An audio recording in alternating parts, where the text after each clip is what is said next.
Всем привет, и сразу вопрос в зал. Hello, everyone, and I have a question to you.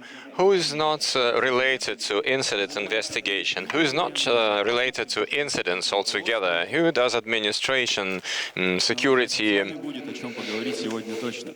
maybe management? Yes, so we'll have something to talk about. I'm Anton Stepanov, and I'm responsible for investigations, response, and everything related to infrastructure compromise. And if we were to rephrase or paraphrase a classic, 2023 was not just difficult, but it was horribly difficult. And not just large companies are attacked, but also smaller companies are attacked. And often companies don't even know that something is wrong with them. Often we learn about an attack when we investigate an incident and we find traces from downloading from some resource, and we think that that's a preparation by an attacker, but it turns out that it's a small pizza company whose website is just use of the cloud storage. Goals have not changed much in 2023. Hacktivism, espionage, and what I want to call espionage with an asterisk. We heard today about Shadow SME that used to be financially motivated, but now they are engaged in espionage. And we know that they enter the infrastructure and they get something from the infrastructure, but they don't require ransom or anything like that. Another new trend of 2023 was the major increase of attacks of trusted relationship type.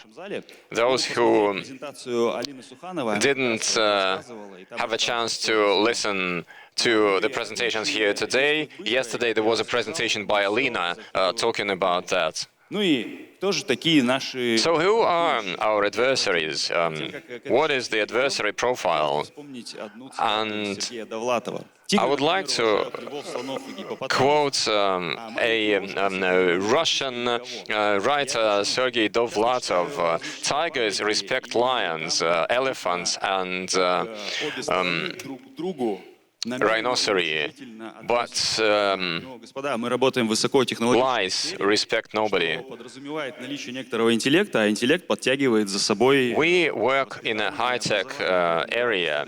High-tech requires intelligence, and intelligence requires a certain level of education. So if you want to say some bad words about your adversary, think of who you would be according to that quote from the Russian writer. The hackers I came across are goal-oriented, are well-motivated, and certainly they do their job well. And their strengths, because they are humans and because they have a lot of work and don't so many working hands like us, their strengths are an extension of their weaknesses.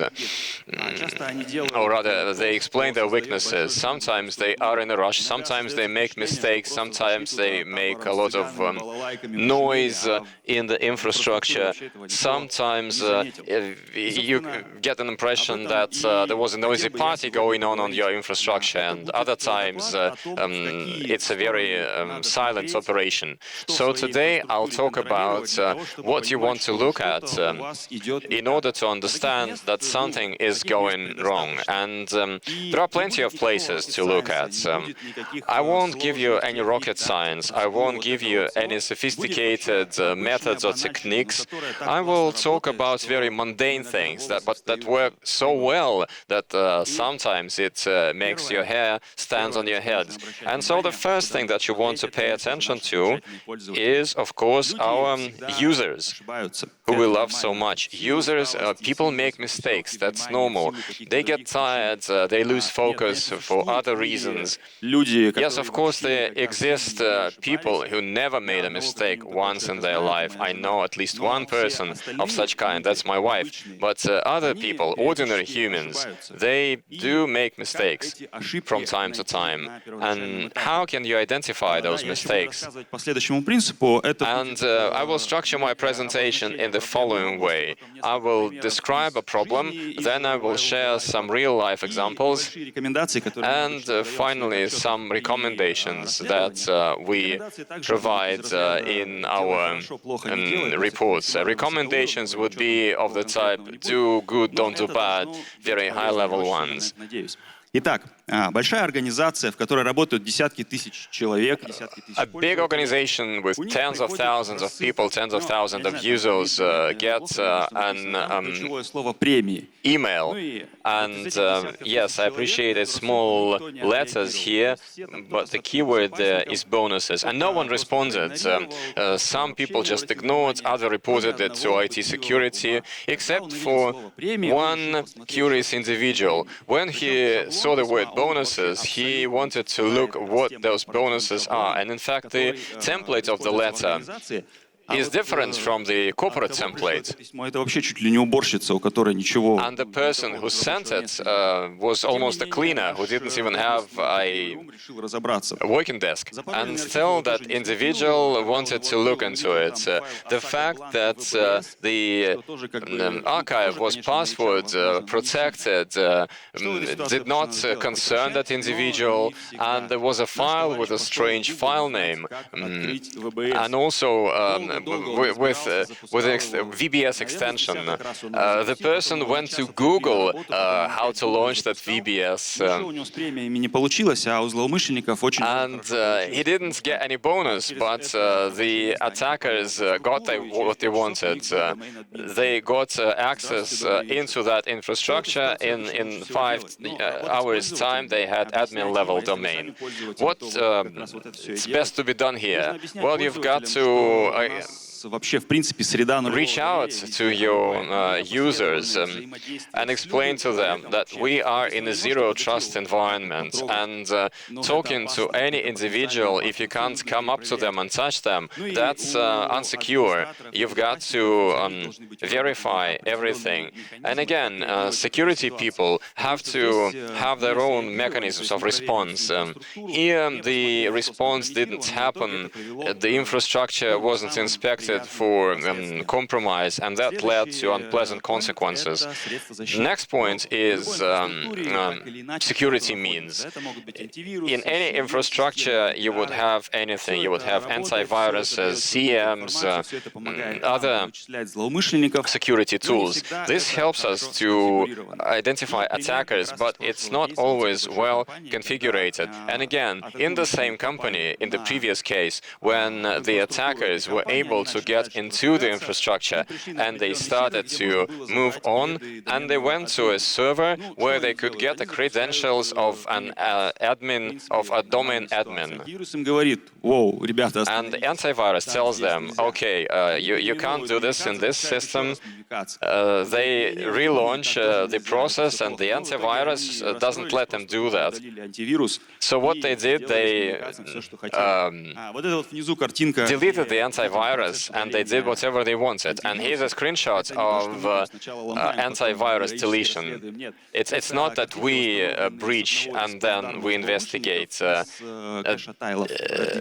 These are this is what is recovered from the attacker's data. So what do we do with it? If you have an antivirus, if you have an EDR, if you have something like that that does centralized log collection, please make sure that it's not possible to just delete this app and just keep working.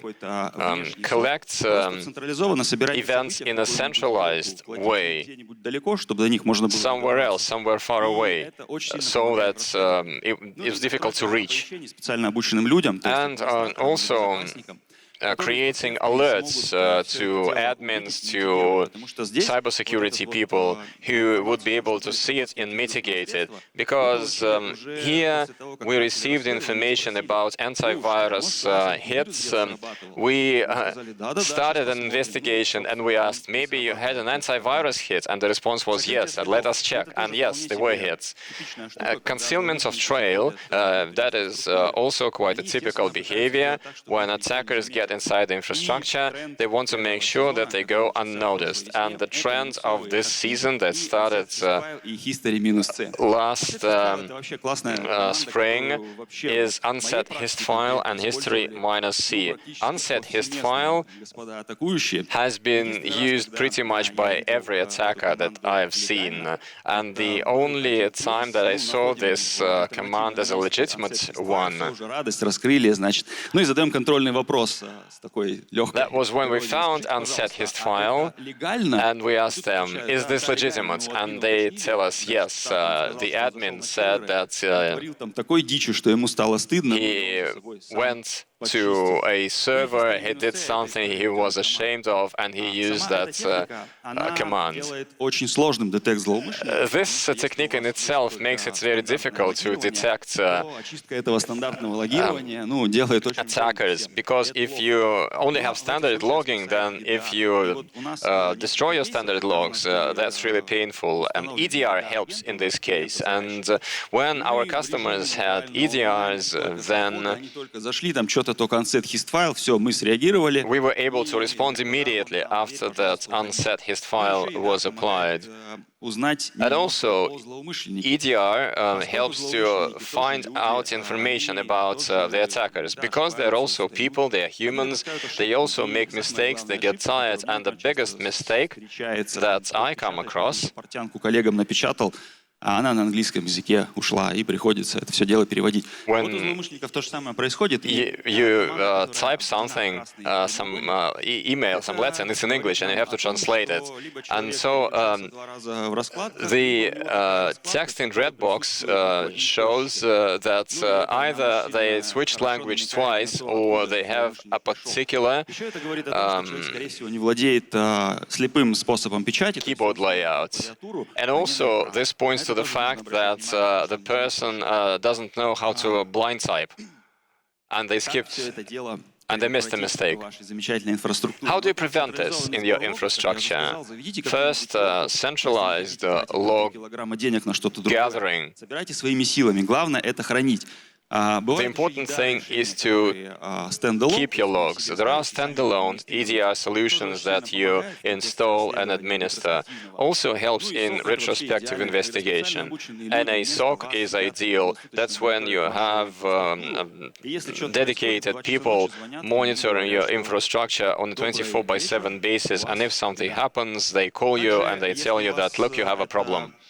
Настройка оповещения по каким-то своим системам. Also, alerts, if you have alerts, please make sure that admins get an email or a message to Telegram chat so that people knew that something is going wrong. And these things help to do good retrospective log analysis, which also helps us very well. Next, lack of knowledge of infrastructure. When an attacker gets into an infrastructure, they don't know what's going on. They're trying to make some actions. Often, the attacker doesn't know what's in the infrastructure, but the owners of the infrastructure don't know either. And often, during the first call with the clients, we ask them, how many servers do you have? And we are not surprised by getting a response, well, somewhere from 500 to 1,000. Before you start, it's important to do a reconnaissance, so to say, to understand what kind of a network you are in.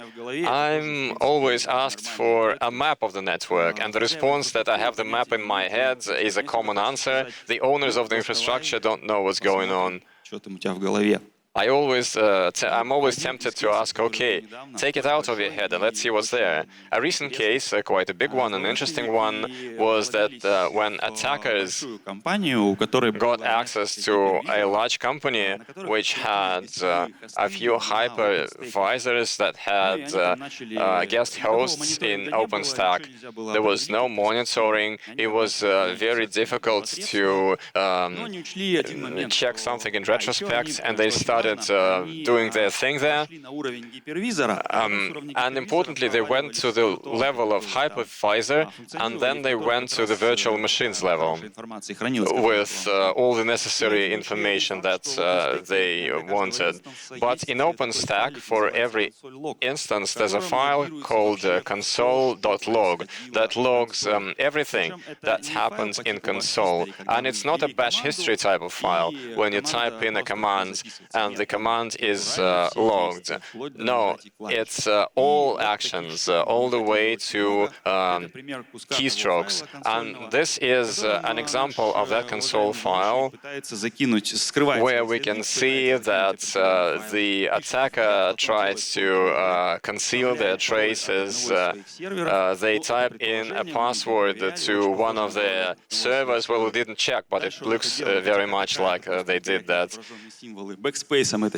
Okay, and now they delete it with backspace, and we can see what they uploaded, how they uploaded. And when we started looking at those files, it was really awkward because the person really tried to go to great pains to conceal things, but he was essentially working under a CCTV camera, and this is how he tried to erase their traces. So they spent a lot of time to erase the traces of their presence that really deserves respect. But that was useful for us as well, because we were able to reconstruct their methods, the infrastructure. Что с этим делать? Ну, изучать свои системы, вы должны знать лучше злоумышленников свое хозяйство, вы должны в нем ориентироваться, и вы должны понимать вообще, с чем вы работаете. You've got to understand what you're working with. It's politically important. Please look at your systems and find the places where you have your logs, and please make sure that you hide your logs somewhere where they would be difficult to reach. The next item is logs. The logs themselves are an important source of forensically important information, because and not just the logs themselves are an important source, but also the log file. OpenStack гипервизора, который я выгрузил полностью все с одного из гиперов, и вот здесь уже даже видно, куда нужно обратить внимание сразу. Ну, то есть все нули, 51 килобайт, а какой-то файл там 3 мегабайта. Погнали смотреть, посмотрели, батюшки, а там такая вакханалия творится. Следующий кейс, это тоже обратилась одна компания, говорит, похоже, нас немножко взломали и украли с нашего сайта данные. Ну, первое, что обычно в этом случае делается, господа, предоставьте, пожалуйста, access-логи. Access-логи предоставляют, и здесь тоже видно, в какую дату происходила всякая грязь. В какую дату она началась, в какую дату происходила, в какую дату происходила выгрузка выгрузка данных. И идем в один из больших файлов, который весит 700 мегабайт, и видим там в 2023 году старую добрую SQL-инъекцию. Оказывается, это тоже работает еще. Сами журналы, их тоже периодически нужно просматривать, потому что если вы постоянно смотрите свою инфраструктуру, свои журналы, у вас появляется насмотренность и понимание, что конкретно для вас нормально. Ну, то есть для других это может быть ненормально, а для вас окей, там у вас админ постоянно сам мимикат запускает, потому что пароли запускает. Ну, окей, пусть работает. И вот один из таких примеров, когда в сентябре 2021 года одна компания с помощью автоматизированного пробива уязвимости в конфлюенсе подхватила себе кроновскую задачу, которая пыталась обращаться к некому скрипту и запускать его на исполнение. Это линуксовый хост. Проблема была в том, что, поскольку это, вероятнее всего, была автоматизированный пробив, хост, вернее, вот этот скрипт, который лежал на общедоступном ресурсе, его за 2 месяца до этого пробива администрация ресурса удалила как малварный. Ну и вот эта вот штука, вот эта кроновская задача на этом сервере 2 года и 3 месяца, каждый день, раз в 5 минут пыталась вот это сделать. И никто вообще ни разу в это даже и не посмотрел. Почему это еще важно делать? Потому что, как я уже сказал, у вас будет насмотренность и понимание, что для вас нормально. И сейчас, со временем развивается такой скилл, когда вы, знаете, есть такие классные мышки с магнитным колесиком. Просто берешь здоровенный лог там на сколько-то сотен мегабайт, вот так крутанул, и уже знаешь, в каком месте остановить, потому что чисто визуально ты понимаешь, что что-то происходит не так. Этот навык тоже можно в себе оттренировать. Что делать с журналами? Ну, их надо смотреть. Их смотреть и на них смотреть. Это тоже очень важно. Сайты были атакованы очень много. Веб-инфраструктура, в принципе, обычно атака выглядит максимально высокоуровневым следующим образом. Злоумышленники, атакующие, пробивают CMS-ку, закидывают туда какие-то свои шеллы и средства, а дальше по ситуации. Если права позволяют что-то выгружать, они сразу выгружают данные. Если права не позволяют выгружать, они повышаются, допустим, забирают из любой CMS файл с users какой-нибудь из базы данных, там лежат хэши паролей от привилегированных пользователей. Они эти пароли сбручивают, получают себе креды админов, и дальше уже с админскими кредами идут, либо выгружают данные, They brute force the data, либо сразу после шелла с использованием какой-нибудь CVE or they use a CVE из-под рута начинают дальше работать в сети компаний. and then starts working in the company's network from root. Метод пол-палец потолок, то, наверное, 95% атакованных I think 95% of attacked знаете чем, да? websites Популярные отечественные разработки. used a popular Russian solution, and it doesn't mean that it's bad, but it has an important feature. It has to be updated, and maybe there has to be a dedicated individual who would press F5, and whenever there's an update, you've got to Я не знаю, как это еще объяснять. Все любят котиков. apply that update. Потому что And maybe you want to put reminders like that because everyone likes cats. Because what's important is not just to update CMS, but also to update the modules that are related to that. CVE, которые с удовольствием эксплуатируются злоумышленниками.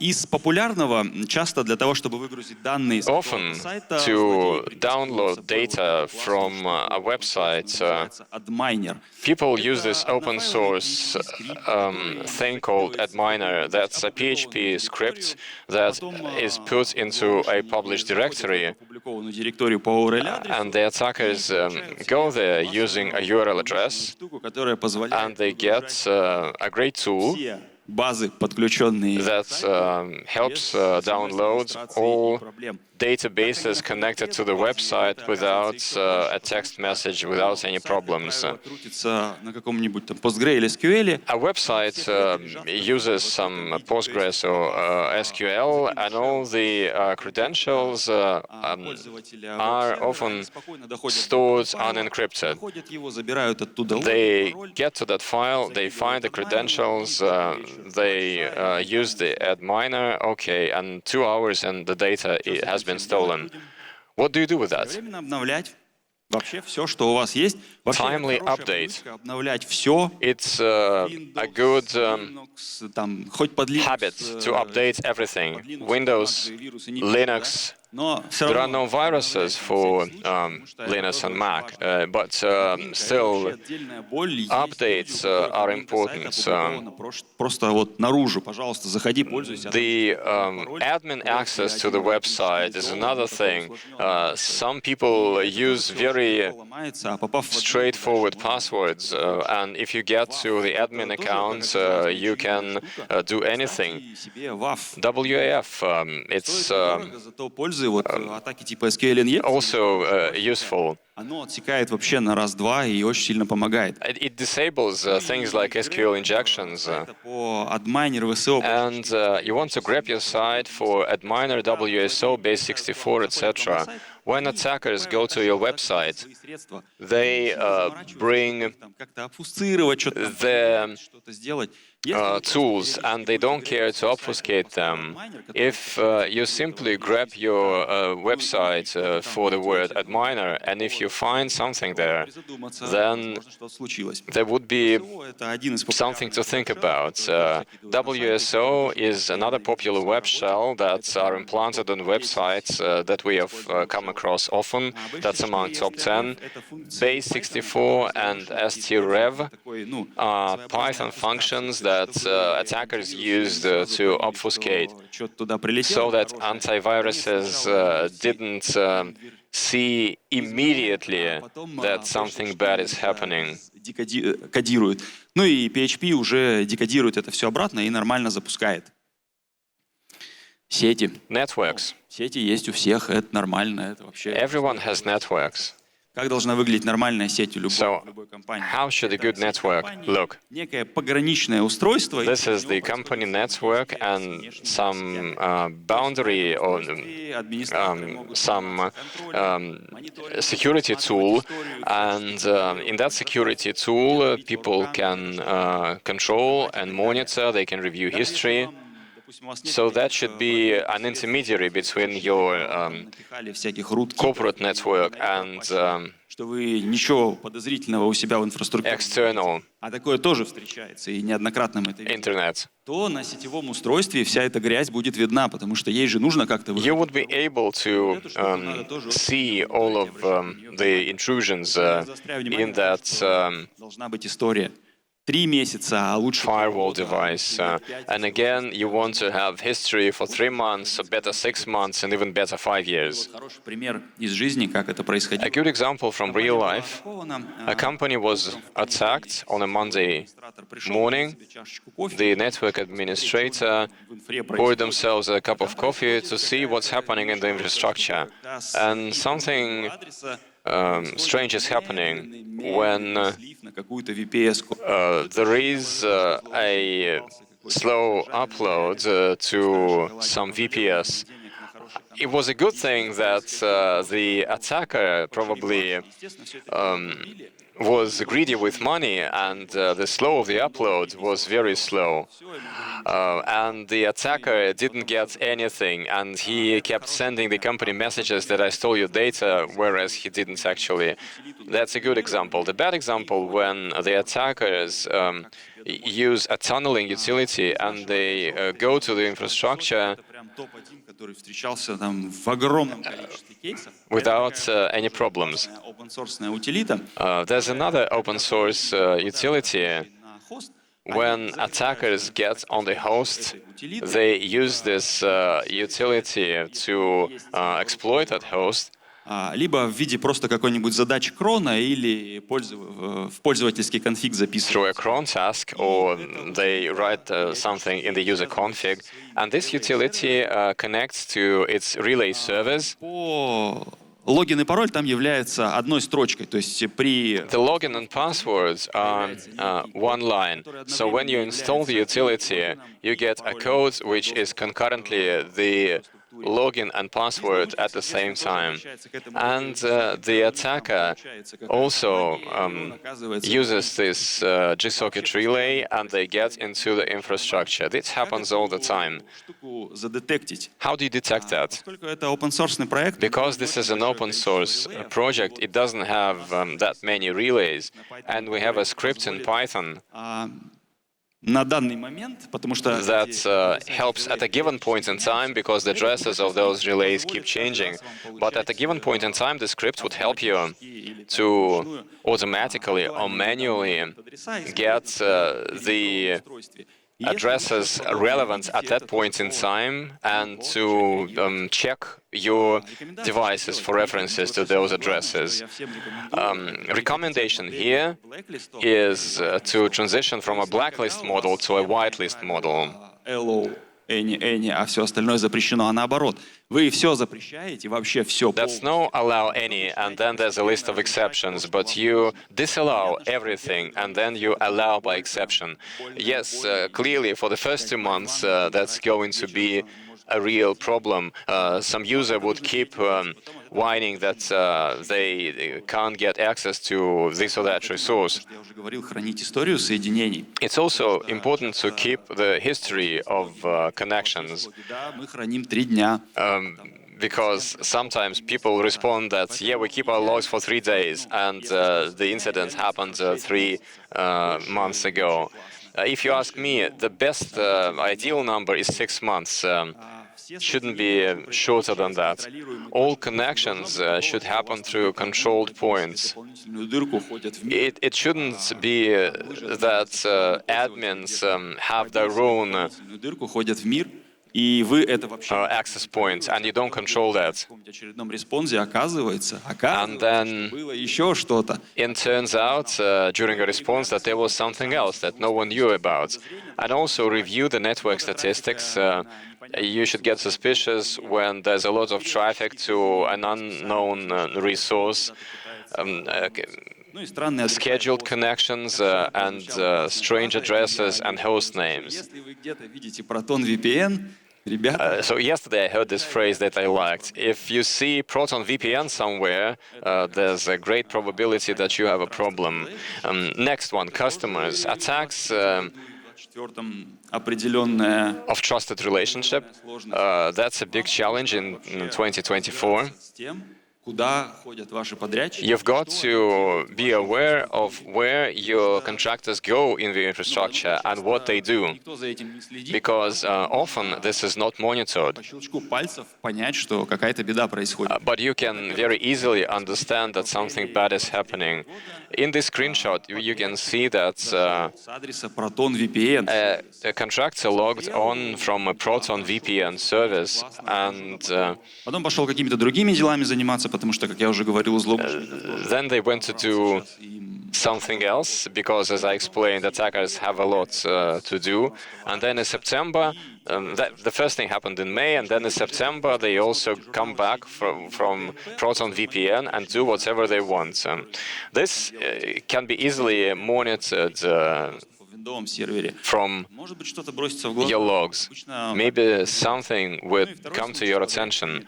And the second thing with contractors, when a contractor was supporting server equipment, they have a contract with the company, but the contractor had another contractor, and the subcontractor had access to the customer's network, and the subcontractor was compromised. And it was a surprise for everyone what they did and why they had the credentials, because that was not in the contract. And here's what you can do with that. You've got to agree upfront what your contractors are allowed to do. You want to control your keys and ideally to issue individual credentials for every server, and to tell your contractors that these credentials should not be stored openly, because if that is compromised, the whole chain of contractors will be compromised. SSH keys is also a good thing, but for some reason it's not often used. Monitoring of actions having logs and not storing private keys and passwords in an unencrypted form, because often you get on a server and you get all the passwords stored in an unencrypted form. Next, appearance of extra files. Злоумышленники просто в силу там In 90% of cases, таскивают на хост, кладут ее там вообще даже. attackers take everything to host, and when they walk away, they don't even delete that. So please monitor the parts where you can get something strange. In Linux, these are the places where you can get binaries. You also want to check cron tasks. Периодически просматривайте конфиги, You want to review the configs bash rc for every user. Он крепится как раз Gsocket, for example, attaches through these configs and through cron tasks. такую And if attackers manage to get to root, they attach through system D and control the packages that you have installed. Because often we saw that attackers, to conceal their traces, get into the infrastructure and they patch your binaries such as SS, etc., so that their process was not shown in standard I/O. You look your connections, everything is good. You look up processes, everything is good. Well, you want to look into that. On Windows, you want to look at auto-loading and shim cache. Некоторые путают, что это артефакт исполнения файлов. Это артефакт инвентаризации. This is an artifact of file какой-то каталог. Stock taking. When you open a folder, a catalog, all the exe files from that folder get into that cache. If that's a high-load server with high uptime, 6 months without a reboot, and the incident happens in 3 months of the current date, you want to examine the live system, because a shim gets into a file when you turn off the power. So what you do with that? You want to look for extra files, because in some point in time you would get experience and it would come to your attention that this is something strange. And also you want to control the auto launch and whatever happens in your systems. That was my brief overview, and now a short summary. So why do incidents happen in information security? Why does everyone get hacked? Because the attacker chooses the time, the place, and the means, and this is the main advantage, because the protecting side should always wait for attack, and an attack could happen at any moment, and you should be equally vigilant, and because humans are not perfect, it is not always possible. There are also points in the system that you can't reach, and again this helps attackers because they start developing their attacks from there. And also please monitor your contractors. Now, on those who ensure security, what mistakes do we make? Bad knowledge of our systems. You've got to know your systems. Not being prepared for an attack, because sometimes your systems are not properly designed, that have things that can be exploited. And my personal pain is, I often heard that we don't use VPN for our mail server because our management doesn't like this way. They want to access email from the phone, so it's not a good thing to do. If you use some services for your company only internally, you want to hide them behind VPN to the extent possible. And what's to be done here? You want to develop a network map. If something happens, it would be easier for you, it would be easier for us, and if you go to do another job, the people who come after you would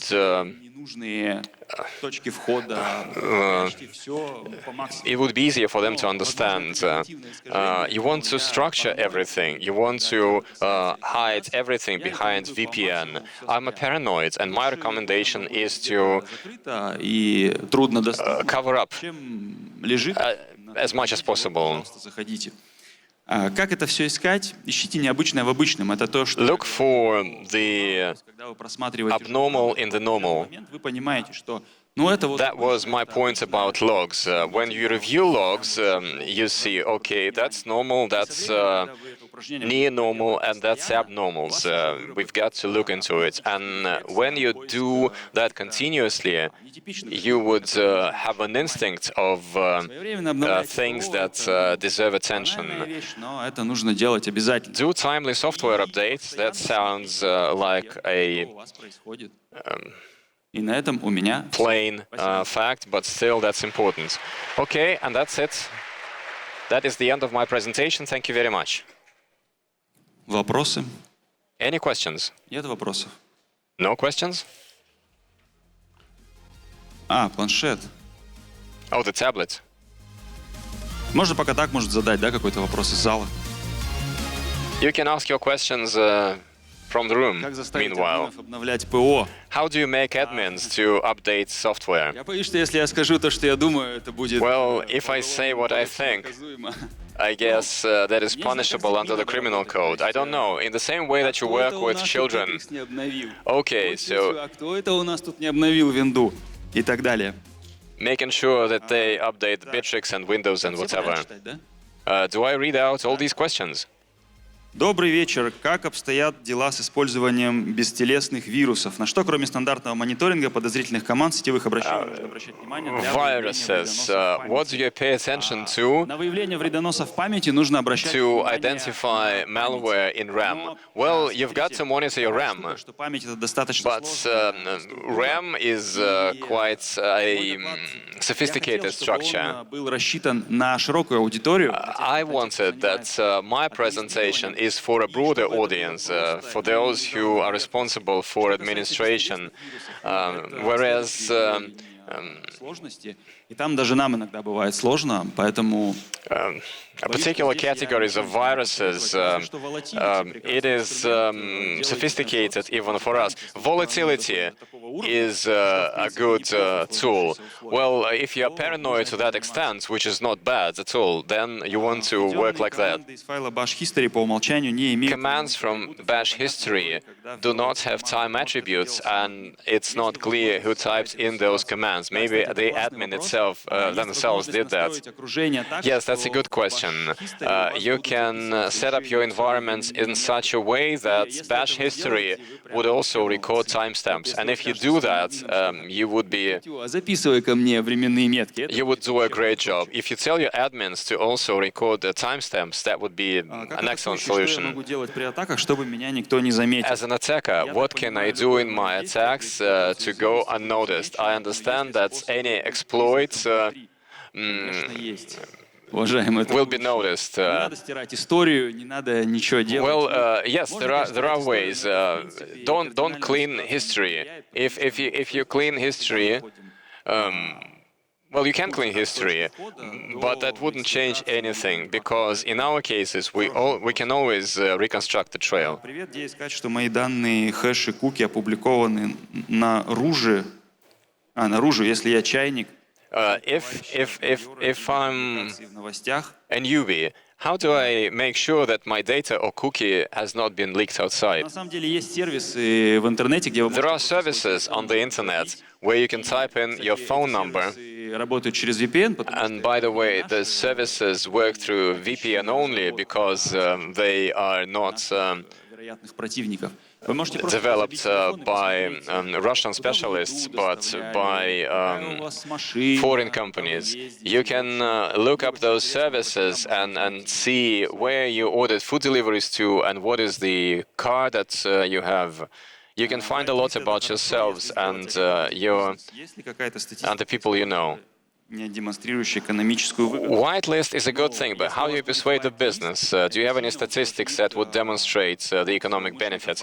Well, if you have a whitelist, that would make the access to your system by attackers much more difficult. And we participated in an investigation when a very, very large company switched to whitelists. Это была не просто For боль, them, это была that прям wasn't just боль. pain, that Они это was сделали, они с этим, real pain. где-то, может быть, с месяц помучились, может быть, But два. they Потом у них experienced всё that pain, say, for a couple of months, and Здесь важно then помнить о том, что когда вы they were делаете happy. whitelist, вам необходимо Also, еще и you've got to remember that when you do whitelists, you want to configure the ненужных update маршрутов, которые of whitelists to make sure that you kill the entries that you don't need, that you timely implement the entry that you need.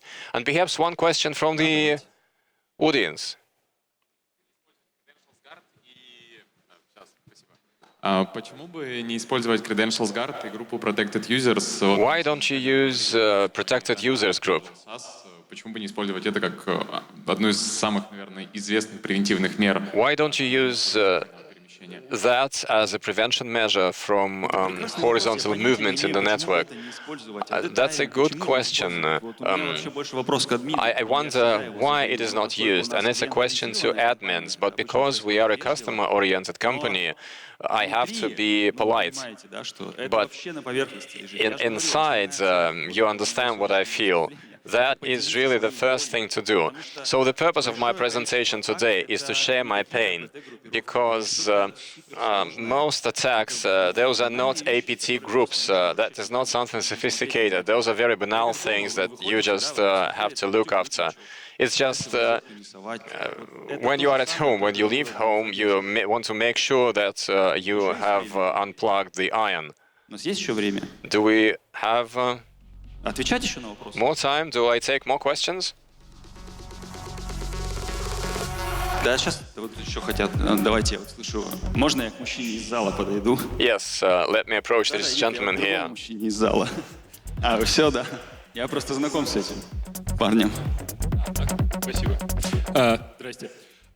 Что если поставлено без проверки обновления сломать бизнес-процесс? If Linux, вы говорите, все an сразу update и ПО даже applied without a review breaks a business process. You say that you want to apply all the updates immediately, but haven't you come across a situation when that breaks a business process and you lose money? Вы ко мне с этой штукой не лезьте, я специалист по стратегии. Да, вы правы, но для этого... Well, yes, you're right.